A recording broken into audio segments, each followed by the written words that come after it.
Holy shit, it's time for the Battlefield Hardline beta, you know, the open beta since the VCR didn't get it way back in June of last year. Money flying out of people. What is this, MW3? A police SUV with a sentry gun? Hopefully that won't get recalled by GM for accidentally going off. Why would you ever want to blow up a Camaro like that? Unless you're the Mythbusters, of course. That opener looks more like a Fast and Furious trailer than a Battlefield game to me. 4 dudes in a crosswalk? Is that Abbey Road? Oh, come on, that scene is straight out of Gone in 60 Seconds with Nicolas Cage. It wouldn't be a Battlefield game without gratuitous explosions everywhere. It's like the video game version of Ocean's 11, only with less Matt Damon. Vastest Battlefield yet? Well, basically, it's like if Need for Speed had an ugly one-night stand with Battlefield. 2 EA games, this is the fucking redheaded stepchild offspring that came out. Most innovative? Well, I guess you get points for using the Omega Beta from Battlefield 4. I mean, the CTE program. Strategery, as W would put it, is a huge part of Battlefield. I mean, who would think to use that ridiculous scope on a shotgun? Think outside of the box, people. How do those bandanas stay perfectly below their eye line like that after running from gunfire? Use one of the 4 classes that they obviously renamed to obfuscate the fact that they're the same exact shit as a Battlefield game, but there's no LMGs in this one because this game isn't for pussies.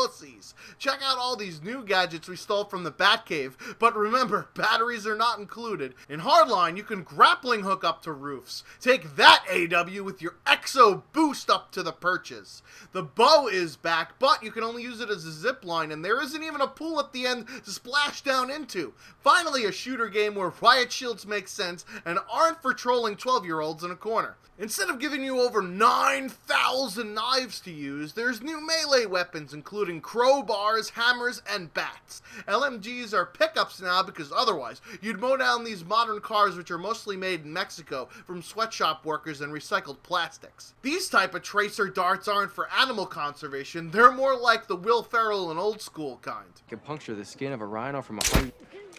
Ow! Yes! That's awesome! Why the fuck would you even use a taser gun when you could just shoot the bad guy? Oh, right, heavy media scrutiny, sorry. Levolution is back! You could even be a hacker, which makes Commander sound a lot less pathetic because you're playing an RTS instead of an FPS like a loser with no fucking friends. Speed is the key in Hardline. In order to appease the disenfranchised Call of Duty crowd, they made everything about Battlefield less like somebody playing Sounds of the Jungle with their war paint on and a controller in their hands. Vehicles take less bullets than Michael Brown, so it's not as frustrating for people that aren't vehicle whores. There's new game modes that are basically reskins of old ones like Hot Wire is to Conquest, and Rescue is basically one of the comp modes in CSGO. It's got plenty of vehicle varieties that aren't as slow as an Amtrak. I mean, speedboats, hovercrafts, motorcycles, and muscle cars make the GTA 5 crowd really feel at home. Just like in the movies, lean outside of the window to shoot back at that tailgating douche canoe. Dude, you're not a fucking hemorrhoid. Get off my ass! What you gonna do with an RPG? An RPG inside that trunk. I'ma make that cop car junk. Cop car junk, cop car junk. Oh, and for all those people that give a shit about the campaign, they buried it in the middle of the trailer. Let's do the stereotypical CSI Miami thing with a Hispanic lead, because of course minorities are going to be the drug smugglers bringing in the drugs from Mexico and Cuba. This way he'll relate to the criminals and can catch them easier. Oh, and so they don't get in trouble from Sarkeesian, there's a badass chick! But of course they had water somehow get on her to make her more sexy. He's gonna bust a cocaine ring because pretty soon marijuana is gonna be legal everywhere, so it's kind of like the new gay rights or some shit. Anyways, the setting is basically like Vice City and San Andreas combined. Nick, hold him off while I do some triage. There's guns in the trunk. Oh, of course, the woman has to do the nursing work, while the man has to fight off the bad guys. Come on, Visceral, just when we thought you had gotten on the feminist good side, you went and fucked it all up. Oh, and there's extra missions to play. You guys smell that? It reeks of DLC and microtransactions, but I just can't put a finger on it.